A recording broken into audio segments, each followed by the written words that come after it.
Right, so we are continuing from where we left off the last class with IMA. It's the same speaking assessment from March 2024. Uh, it's paper 3 obviously, and speaking assessment G, so we were left with the discussion part. In fact, IMA, would you like to try part 2 as well again, or should we just move on? Sir, I think I don't want to try part You, two again. okay, fine. So we leave that for time being. You obviously have quite a few areas that require improvement, and if you try to put in the time and follow some of the advice that I've given you, I right we can hope for improvement. Okay, but like compared to how you were when we started with the speaking a few months back, you seem more confused and flustered nowadays, Yeah. right? I don't know why. You're like, you are making progress but not in the direction that we want, right? So yeah. Okay, so part three, Ima, this is somehow loosely related to famous people. And so the first question is, do you think everybody should know everything about the lives of famous people? I don't think so because look, if there is a public figure or if there is like a famous person and like they're doing so much for entertainment purpose, like for example, they're acting, they're doing modeling, they're doing other things, they are opening brands and stuff, like what most famous people do. If they do something like that and like their fans, they should know about these people but not in so much depth because as a person, like famous people are also a person, right? So as a person should have a little bit of their privacy as well, no matter how famous they are. Okay, now why do people need role model? I think that people need role models to look up to for inspiration or for like a pathway. Like for example, if a person is confused uh, that how should they pursue their career in acting or in entertainment industry, they should definitely look up to any model, any role model which is famous in that particular industry, and like get tips by only looking at them or talking to them.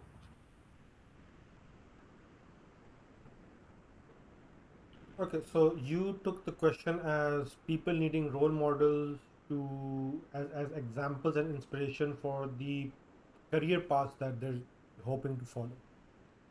Yeah. Okay. How important is it for young people to know their family history?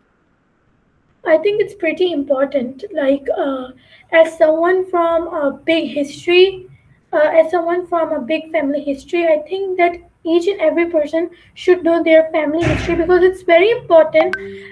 Since they are living, they are the part of that family. They should know who they are talking to and which person has like a significant role in background of their history. So I think they should.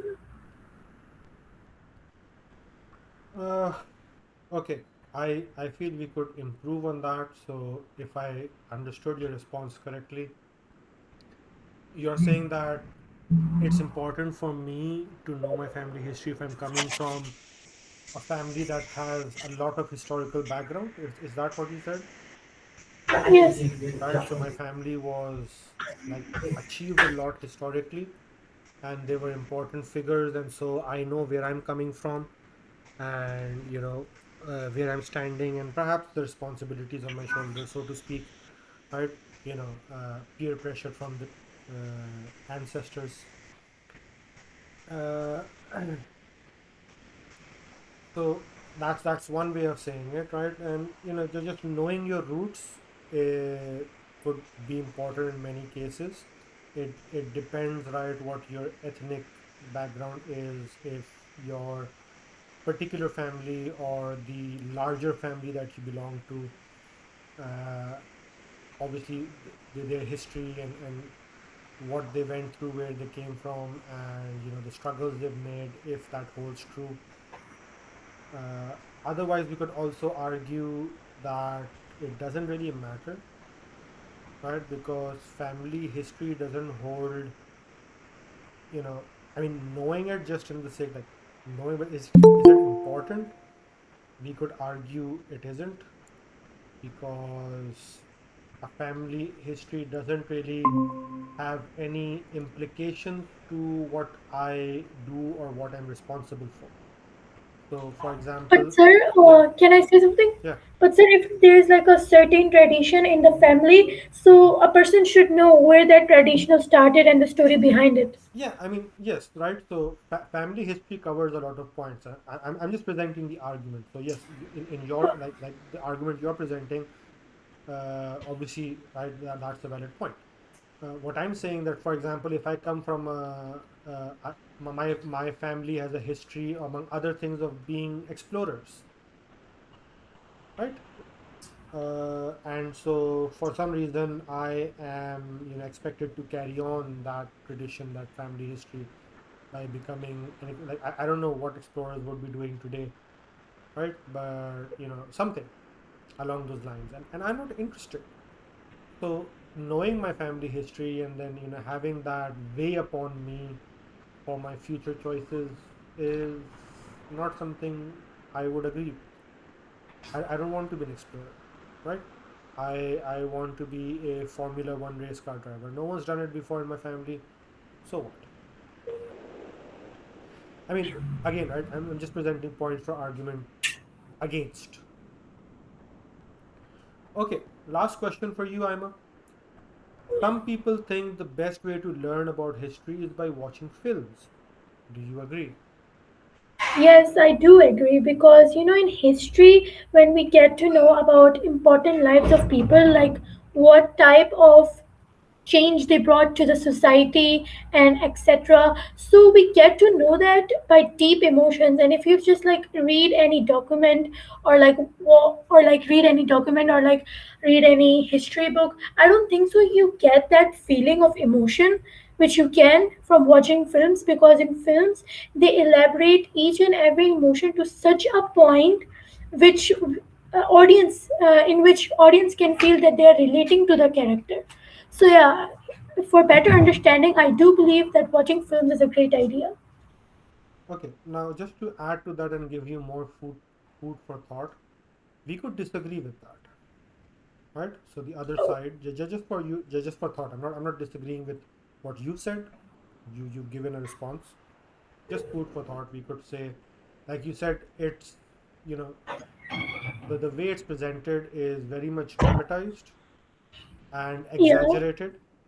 And films, right? If you're talking like documentaries, that might be one thing, but like even then, but films, as in popular films made for entertainment, uh, they tend to skew historical events or misrepresent them, yeah, that also happens. right? And so, if I'm going to take films as a source of learning, that's not the best choice, right? And so, even if they make films about historical figures or historical events, it's mostly for entertainment purpose. And you can mention films such as Titanic, or Pearl Harbor, or Troy, or I don't know if 300 counts. I'm taking the Dhurandhar. right. These are already old. I don't know if I've seen any newer films that are based in history, right? So you cannot take any of these films to be historically factually correct and as a source of Yeah, learning, right? So, yeah, so flip argument over there. Again, you're not expected to present both sides of the argument, but I'm just giving you food for thought. Okay, so I'm all that right. yeah, that brings us to the end of your speaking round, and Afan is here. Assalamu alaikum, Afan.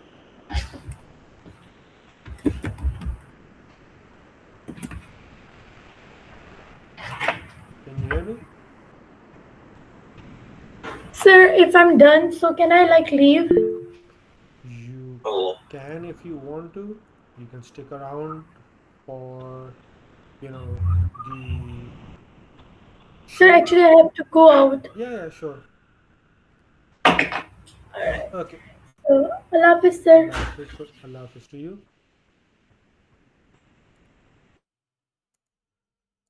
All right, Afan, are you ready for your speaking round?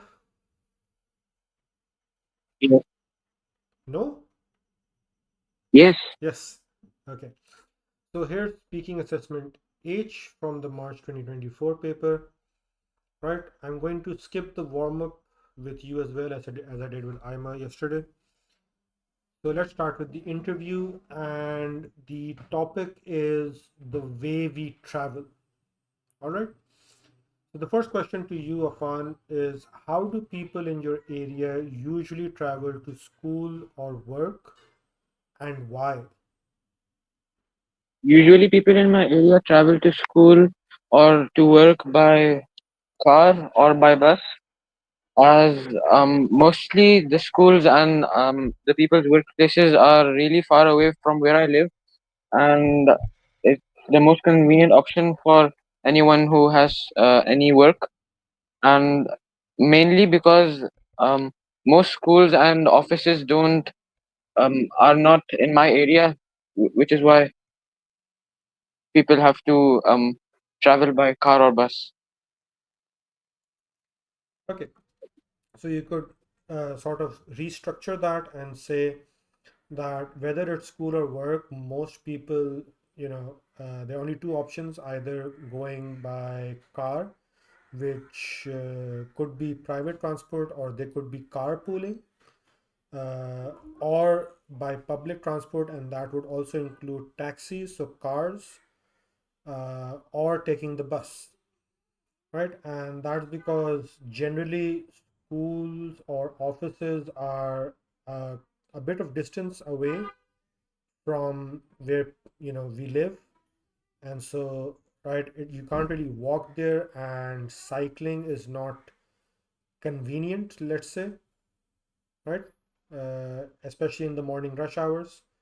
So that's the only option we have. There is also the option of the metro, perhaps, but you know there's a lot of rush in the morning, and so I mean there's rush everywhere. So perhaps some people take the metro. They probably do. That's why there's all the rush. So yeah, public transport and private transport in those cars, buses, and metros. So you could restructure that. Okay. Can you tell me about a time when you traveled a long distance and what happened?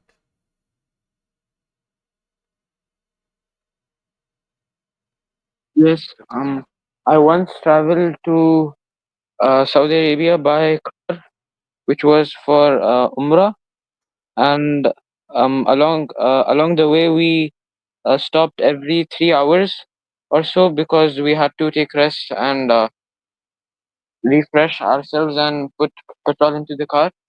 And in total, it was a 18-hour journey from where I live to Mecca, but it took us 25-26 hours because we stopped regularly for prayer and to put fuel in our car. The most exciting thing that happened was um, us eating food of different tastes. Like sometimes we would stop to a Pakistani restaurant, and sometimes we would go on to a Saudi Arabian restaurant where we would eat their cuisine. It was a really um, was a really diverse. Diver- It was a really, yeah. there were really diverse cuisines, and it was a great journey. All right. So I like that you, right, even though you were like getting stuck, but you came back with a good word. So diverse is good vocabulary. Uh, right. So right, traveling and stopping to, and okay. So instead of saying putting fuel in the car, you could just say refueling,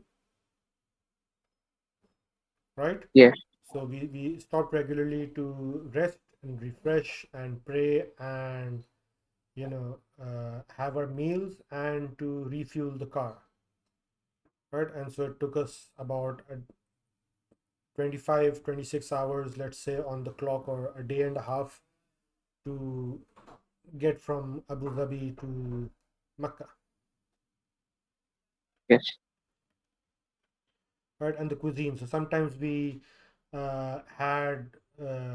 would have lunch at a Pakistani diner, or cafeteria. Sometimes, like, I don't know if there's South Indian canteens over there, cafeterias, Not much. right? The masala dosa and stuff. I don't know if you've tried it ever. Uh, and obviously the shawarma, Yes. definitely the shawarma, especially the Lebanese shawarma, Yes. right? So yeah, definitely diverse cuisine, and very, very delicious. Okay, next question. Do you think people should use their cars less? Why or why not? So can I speak for both ways? I mean, in theory you could, but practically, I mean, right now I'm going to allow it, but practically you won't have enough time to speak both ways, right? Okay. So for that, what you can do, as I've like I stress, you just carry on with your response, right? Just try and not sound confused and jumbled. So you could talk one way and then talk the for the other's perspective after that, and the examiner will stop you. And so yeah, that's fine. And again, the examiner will stop you because of keeping to the time, not because your response is incorrect. Okay. Yeah, so sure, go ahead. Do you think people should use their cars less? Why or why not? I think that people could use cars less, or they could use their cars as much as they do, because one reason of not using our cars is mainly pollution and global warming, which is a really main factor and a widely expressed opinion. And many people are looking forward to battle global warming, but um, like me and my family, we really need our car to move from one place to the other, to for transportation and for my school and for work.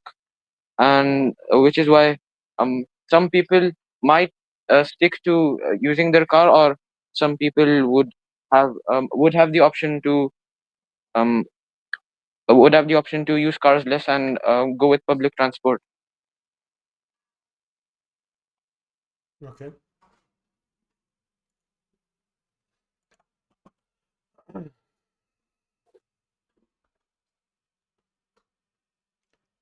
Now here's a short talk.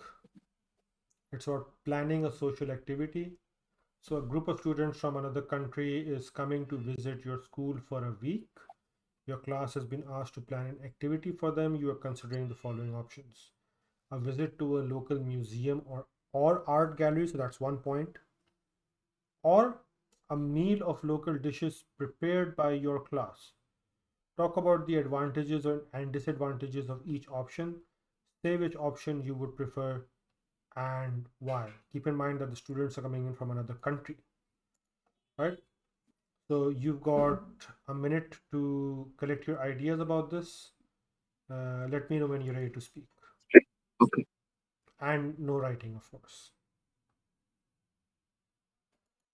All right. You can start.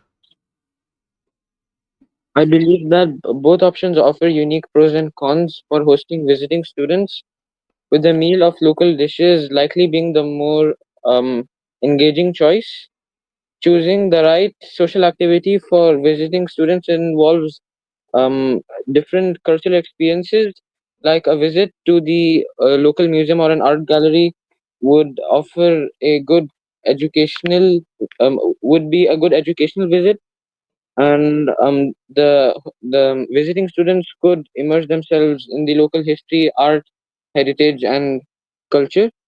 But um, a potential disadvantage is that it might be less interactive, and some students might find it less less engaging compared to a hands-on activity where it would be it would be fun, and mainly it would not facilitate as much direct interaction between the visiting students and the host students, which we are.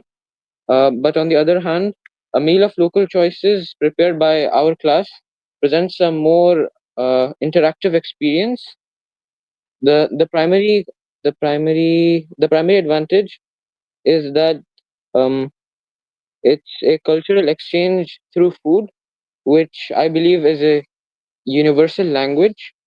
Um, it shows our teamwork and conversation between uh, between us and the visiting students, and it makes easier for students to form a bond and personal connections.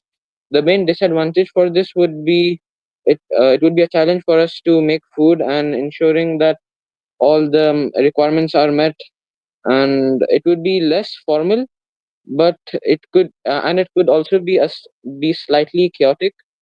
And personally, I would prefer the meal option. While the museum visit is educational, the meal offers a better opportunity for genuine social interaction. That, are you done? Yes, That was a very good response. thank you. A very good response. Did you make any written notes or was it all in your head? No, I had it on my fingers, like Oh, I mean, like, as in, yeah, yeah, like I have to like, talk about this point and then this I point, mean, like that. you're talking about the metaphorical on my fingertips, right? Like, Yes, did you actually yes. use a pen on your No, no, fingertip? no, no, no. Okay, because the way you took it, right? I mean, obviously it could be refined, but I'm not going to nitpick at this point. Uh, your vocabulary, your expression, right? The detailing, the points, the coverage. Very good response, right? I'm impressed. Have you been practicing? A bit How and like with what? speaking English at home That's it. and watching reels. Reels.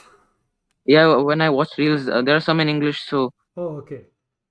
Right. So in I my mean, free time. you're taking like the listening part with the expression, the vocabulary from those, Yes, right? So input and then output. So yeah, that's good, right? So I can obviously clearly see the difference over here, and you've put it very well. So again, right, as I've been saying from the start, you need input to give output, and that's what's showing with this particular response, especially. So good job on that. thank you. Okay. Now part three, right? Some follow-on questions loosely linked to what we talked about in the short talk. First up, Afan, is it a good idea for students to have an exchange visit to a school in another country? Why or why not? So exchange visit meaning the person who came, you go to their country. An exchange, right? The term normally means that some students from one country are coming to yours, and some from your country are going to theirs. But it could also be one way, right? So the institutions have sort of an agreement that they'll send some students of theirs to the other institute, which may be in a different city or in a different country for a few months or any year or so, Okay, right? And it's temporary, okay. right? It's for a limited time. Yeah. Yeah. So is it a good idea for students to have an exchange visit to a school in another country? Why or why not?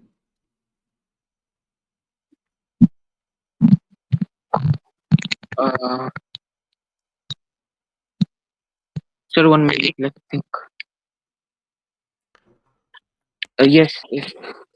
Yes, it's a good idea for students to have an exchange visit to a school in another country. Uh, an exchange visit offers numerous benefits. One being that students look at new cultures, heritages, and history, improving their language skills and social interactive skills. it also shows um independence and responsibility which you have on yourself to take care of yourself and look after what you've been doing. Yes, sir. I don't know more. Okay, so we can work on that. We can say that, it seems like a good idea, right? Because when we go to a school in a different country, first thing, because we're going to a school, so we're exposed to the schooling system over there. So not only do we get to learn, you know, the academics, but the environment and the approach, and we get to meet different students from different backgrounds, and obviously, right, we're exposed to the culture and the way of life. Uh, and with that, because we're there on exchange program, so we're away from family, and so that would foster senses of responsibility and help us mature, right, our mindset and our approach towards life and things. Obviously making new friends that, perhaps that friendship will last for a long time, and making connections that could help in the future, and then learning and bringing something back home, right? Possibly, at least for personal improvement, and perhaps more to include something positive, bring some positive changes to the family or the institute that study in, and for my friends, and all of that. So that's one approach to this question. Okay. Next, students should be involved in making decisions about what happens in their school. Do you agree? Yes, involving students in school decisions gives them a sense of ownership and responsibility for their learning environment. It teaches them about democracy and hierarchy, where it's like principal, supervisor, teacher, students, and it tells them their rights and responsibilities, and it also increases their decision making thoughts processes. Furthermore, students often have unique insights into issues that directly affect them at school, such as extracurricular activities um, or school rules or the quality or the facilities that the school offers, which can lead to better and more relevant, relevant, a more relevant environment for the entire school community. Hmm, good.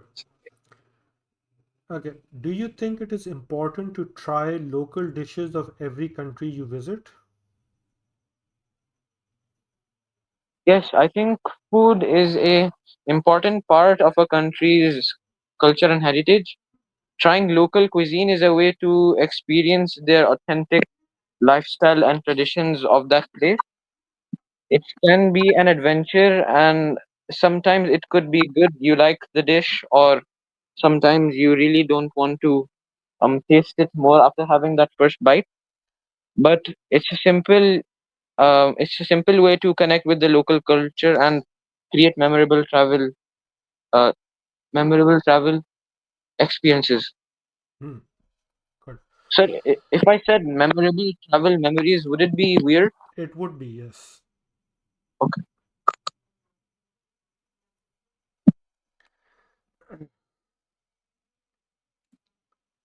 You could say to, make your travel experience more memorable.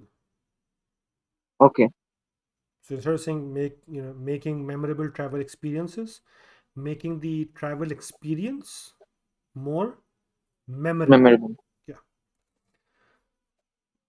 Okay. Some people, final question. Some people say that museums are the most important places to visit in a country. What is your opinion? No, I do not think that museums are the most important places to visit in a country. While museums are important for preserving history and art, a country's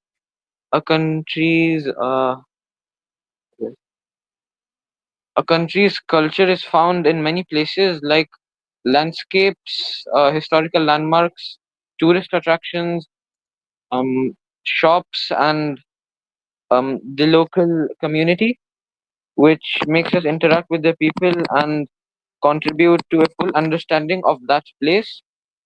The most important place is subjective and depends on a person's interest. For some, it might be the city square. For some, it might be a quiet natural park or landscape. Hmm. Okay. Now, with all your responses, one thing that obviously stands out, that's something you need to, because your responses have improved, right? But one thing you need to work on to, did improve them further, among other things, one thing that would really help overall is to stop repeating the question when you begin your answer, Okay, right? So for all of these questions, as you saw, students should be involved in making decisions about what happens in the school, and you started off with, yes, students should have a say in what goes on in their school. I mean, that's still better. But then, the question that we just did, some people said museums are the most important places to visit in a country, and said, no, I don't agree that museums are the most important place to visit in a country. And so you offered your opinion from the get-go, and you repeated the entire question as part of the answer, like the starting of your answer. And so that brings your, I mean, whatever follows is fine, but as a first impression, it brings down the quality of your response, okay, right? You could say, for example, I don't hold that opinion. You could just say that. And obviously, when you say I don't hold that opinion, that means you are saying that in your opinion, museums are not the most important place to visit. So you can just say, I don't hold that opinion because people have different, inclinations and likings, and so they're not particularly going to a country to learn about their art or history.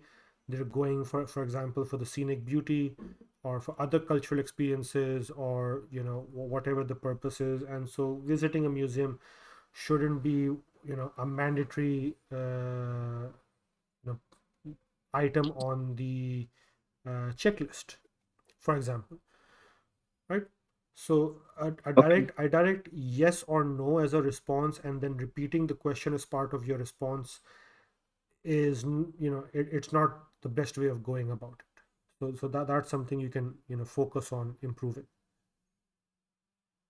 okay, All right. Other than that, overall, it was a good round and well done overall. Obviously, room for further improvement. And yeah, that's all for today. I will be assigning, I've mentioned this to Ima, I will be assigning written work for you guys over the, like, whenever I get time before Friday, hopefully. And so that you'll have that homework for next time. And if you do it in time, we'll be doing review on Monday. okay. Okay. And yeah, Yes, that's all. So I'll see you next time, inshallah. okay. All right. And sir, I wanted to ask, am I taking a bit too much pauses? Of course.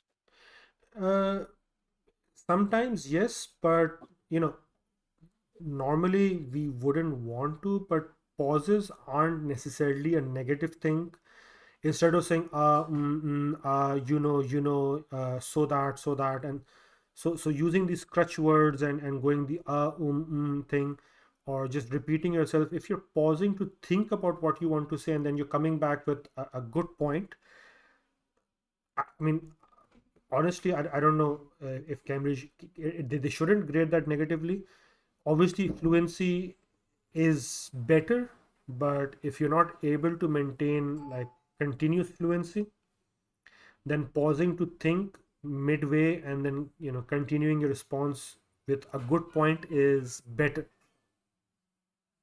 Okay. Okay. Yes. All right.